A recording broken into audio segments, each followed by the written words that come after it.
It began as just another flight on a quiet Sunday morning. The sky above the Pacific shimmered in soft gold, a calm stretch of clouds floating like waves. Flight 742 was bound for Seattle, a short, comfortable route the crew had flown hundreds of times before. Inside the cabin, 32 passengers settled into their seats, unaware that every ordinary moment was being measured against a clock none of them could see. A businessman loosened his tie and opened his laptop. A mother handed her little boy a set of plastic wings from the steward's trolley, and in the cockpit, Captain Dylan Reed, a veteran pilot of 20 years, checked the final readings on the instrument panel. Everything was normal, everything routine. The flight attendants moved down the aisle with practiced smiles. "Good morning, everyone. We'll be in the air for just over 2 hours. Sit back, relax, and enjoy your flight." Outside, the wind whispered against the fuselage. The aircraft rose steadily, leaving behind the shining coastline and the hum of civilization. Within minutes, they were cruising at 35,000 feet, suspended in the perfect stillness that only the sky can hold.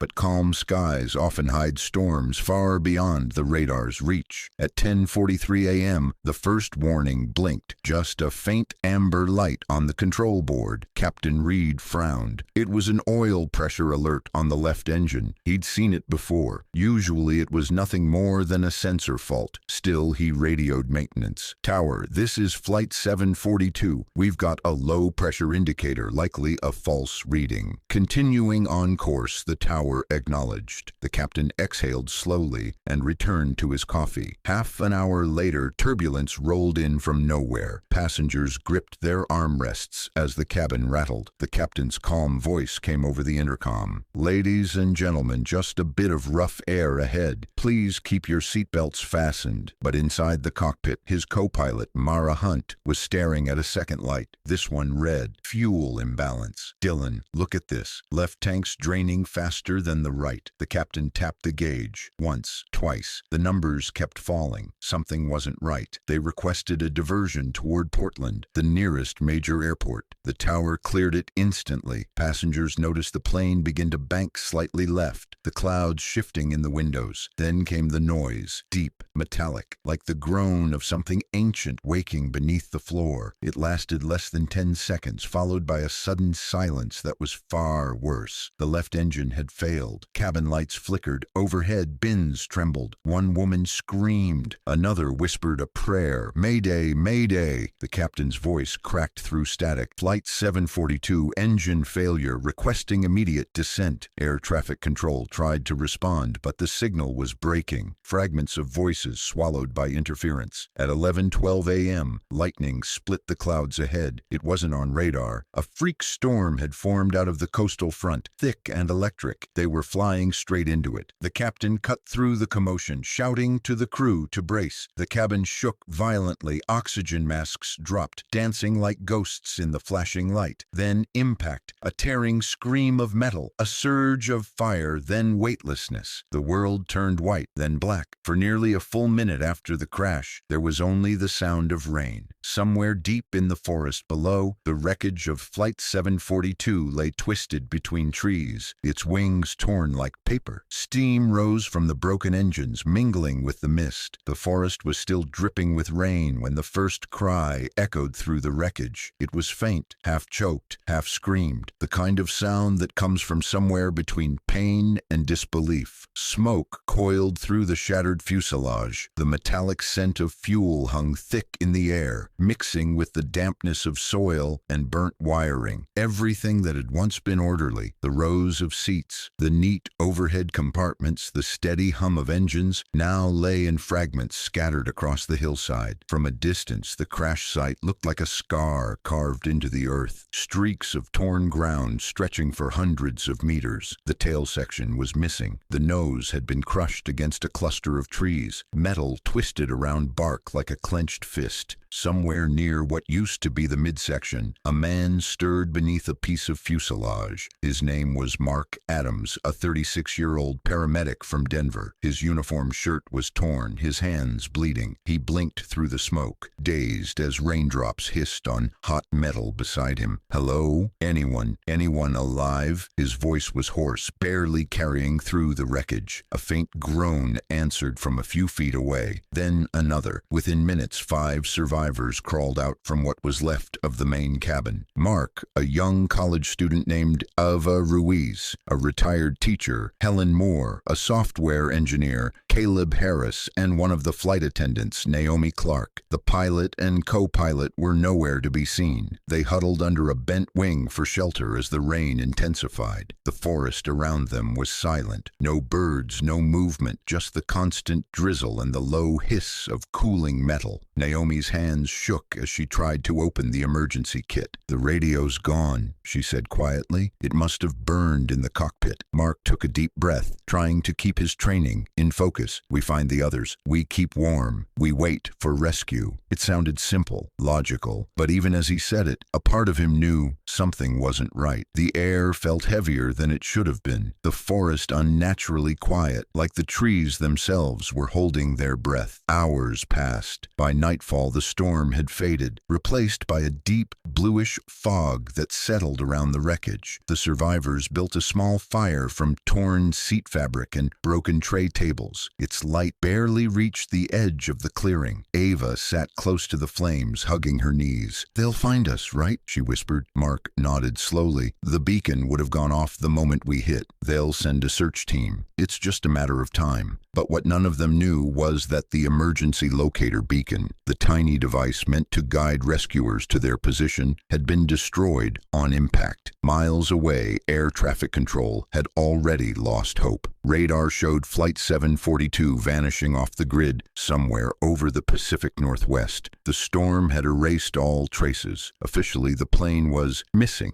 As the night deepened, the forest began to make sounds. Soft rustles, cracks of twigs, faint echoes that seemed to move just beyond the firelight. Naomi froze mid-sentence. "Did you hear that?" Caleb laughed nervously. "Animals, probably deer." But Mark's eyes were fixed on the dark. "No," he said quietly. "That didn't sound like an animal." Something shifted in the mist, slow, deliberate. Helen gripped Ava's hand. "It's just the forest," she murmured, though her own voice trembled. The sound came again, closer, then silence. No one slept that night. By morning, the fog had thinned enough to see the damage clearly. They searched the wreckage, calling out for survivors and for the captain, the co-pilot, anyone. They found only silence. Until Naomi spotted something strange. A series of footprints leading away from the crash site, not in the soft mud, but pressed into the moss-covered stones, deep and uneven, as though whoever made them was dragging something heavy. Mark examined them. "They're too big to be ours." Caleb frowned. "Maybe the captain?" Mark shook his head. "If it was the captain, he'd have left a trail of blood. These prints, they look old." The forest seemed to swallow the conversation whole. By noon, hunger began to set in. They rationed the few snack bars and bottles of water salvaged from the wreckage. But the reality was grim. No radio, no signal, no idea where they were. And still, that feeling that they were not alone. That evening, as Mark and Caleb ventured a few hundred yards from camp to gather wood, they stumbled upon something that froze them both in place. Half buried beneath a fallen tree was a fragment of metal, dull, weathered, and covered in moss. But it wasn't from their plane. It was older, rusted, stamped with faint numbers that read Flight 117, 1972. Caleb swallowed hard. "This can't be real." Mark brushed away the moss, revealing more twisted seat frames, fragments of an old fuselage, the remnants of another crash. Ava's voice echoed from the clearing. "Guys, where are you?" Mark looked at Caleb. "Don't tell the others." Not yet. That night, as the fog rolled in again, the forest began to whisper, soft at first, then louder. And when Naomi looked toward the tree line, she swore she saw figures moving in the mist, slow, human-like shapes that disappeared whenever she blinked. Morning came gray and cold. The fog had thinned, but only enough to reveal more wreckage spread across the slope. The survivors were silent as they searched the debris. 5 faces streaked with soot, sleepless, hollow-eyed. Mark Adams moved carefully through the twisted aluminium, his boots sinking into mud. Each time he lifted a piece of debris, he paused, listening. No birds, no insects, nothing. The forest didn't sound alive. It watched. They gathered what they could. A handful of water bottles, a few bags of peanuts, a cracked first aid kit, and a flare gun with only one cartridge. The oxygen tanks were empty, the satellite beacon shattered beyond repair. 48 hours, Mark said quietly, crouching by the fire. If no one's found us by then, we'll start moving east. Eventually, we'll hit a logging road or a river. Caleb rubbed his hands together. Assuming we are in Oregon. Where else would we be? Ava asked. Caleb glanced toward the trees. I checked the compass from the cockpit. It spins in circles. Either it's broken or there's something off about this place. Naomi exhaled sharply. Stop, please. I can't take any more weird theories. We just need to keep calm. But calm was impossible. Every sound, the crack of a branch, the rustle of leaves, made their hearts jolt. The smell of burnt fuel lingered, reminding them how close they'd been to death. By midday, they found the first body, the co-pilot, Mara Hunt. She'd been thrown clear of the cockpit, her uniform torn, eyes frozen open toward the canopy. Mark knelt beside her, closing her eyelids with trembling fingers. She didn't make it, he whispered. They buried her beneath a blanket of leaves, marking the spot with a piece of metal. No one spoke during the burial. When it was over, Ava said softly, "We'll come back. When help comes, we'll take her home." But Mark didn't answer. He was staring at the horizon, a faint column of smoke curling through the far trees. Do you see that? He asked. Naomi squinted. Maybe part of the wreck. Mark shook his head. Too far, too clean. Someone lit a fire. The idea that there might be others, rescuers, villagers, anyone, filled them with a fragile hope. By late afternoon, they decided to follow the smoke. They left a trail of fabric tied to branches so they could find their way back. The walk was harder than they expected. Dense undergrowth, slick moss, and trees so tall they blocked the sun. After nearly 2 hours, the forest began to change. The air grew heavier, the ground darker. The smell of smoke vanished. When they finally reached the source, it wasn't a campfire. It was another wreck, smaller, older. Its fuselage rusted through, tail number erased by time. Plants had grown through the broken windows. Inside, a few skeletons sat still, strapped in their seats, moss climbing over their bones. Ava covered her mouth. Oh my God, how many planes have crashed here? Mark ran a hand over the faded lettering on the side. Flight 117, 1972, the same number he'd seen earlier. Naomi backed away, whispering, "This isn't possible. We're standing in the middle of nowhere, and there are 2 planes here. Decades apart?" Caleb's voice trembled. Then where are the rescue teams? Why didn't anyone find this one? Silence answered. Even the wind had stopped. They hurried back toward their own crash site before nightfall, but the fog rolled in early, thick as smoke. The forest seemed to twist. Landmarks shifted. The fabric markers they'd left on branches were gone. "We didn't come this way," Ava said. Mark turned in a slow circle, trying to orient himself. "Just stay close. Don't." A scream cut him off. Naomi's. She was gone. They ran toward the sound, crashing through underbrush, calling her name. When they found her, she was standing in a clearing, shaking violently. Her flashlight beam trembled over something carved into a tree. Deep grooves forming a circle of crude symbols, each one identical to markings on the wreckage of the old plane. "What is this?" Ava whispered. Naomi's lips moved, but no sound came out. Finally, she whispered, "Someone's been here." Recently, Mark traced one of the symbols with his finger. The wood was fresh, sap still bleeding from the cut. Then, from somewhere deeper in the trees, came the faint sound of static, a crackling hiss like a broken radio trying to speak. It rose and fell in uneven bursts. Caleb lifted his head. That's coming from our camp." They ran. By the time they reached the clearing, the fire was still burning, but the wreckage looked different. Objects had been moved, seat covers torn down, the first aid kit emptied, the radio disassembled. On the side of the fuselage, the same circle of symbols had been etched into the metal, identical to the ones in the forest. Someone, or something, had been there while they were gone. Mark fired the flare into the sky, a streak of red vanishing into the clouds. It burned out without a sound. Then, from the dark edge edge of the trees came the echo of footsteps. Slow, heavy, deliberate. "Who's there?" Mark shouted. No answer. Ava clutched his arm. "Mark, the footsteps? They're all around us?" The firelight flickered wildly, shadows sliding over the torn fuselage. And for just a heartbeat they saw them. Figures between the trees. Human-shaped but wrong. Moving without sound. Their faces lost in the mist. Naomi screamed. Caleb grabbed a piece of metal for defense. Mark aimed the flare gun at the tree line, ready to fire again, but the figures were gone. Weeks later, rescue teams finally reached the coordinates where Flight 709 was last tracked. There was no wreckage, no signal, no sign of life, only the black stone structure, half buried beneath the earth, and carvings matching those found on ancient ruins thousands of miles away.